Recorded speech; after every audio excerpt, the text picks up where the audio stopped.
Super 8కు ముందు టీమిండియాకు పెద్ద కఠినమైన సవాళ్లు ఎదుర్కొని చెప్పవచ్చు.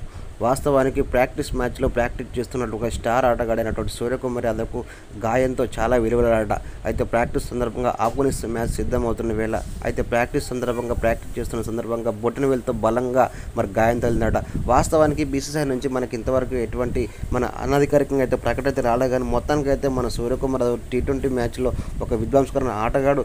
ఆఫ్ఘనిస్తాన్ మ్యాచ్ ఆడే అనుమానాలు చాలా ఎక్కువగా ఉన్నాయని చెప్తున్నారు.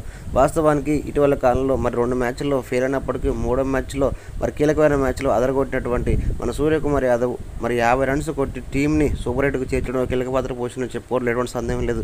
ఇక ఈ ఆటగాడు తప్పకుండా ప్లేయింగ్లో ఉండాలని చెప్పి అనుకుంటున్న అభిమానులకు, ఎందుకంటే గాయంతో తీవ్రత ఎక్కువగా ఉన్న నేపథ్యంలో కీలకమైన మ్యాచ్ అయినటువంటి ఆస్ట్రేలియా, అదేవిధంగా బంగ్లాదేశ్ మ్యాచ్ వరకు తనకు రెస్ట్ ఇచ్చి నామాత్రం మ్యాచ్ అయినటువంటి ఆఫ్ఘనిస్తాన్తో మ్యాచ్కి పక్కకు పెట్టే ఆలోచనలో ఉన్నట్టు తెలుస్తుంది.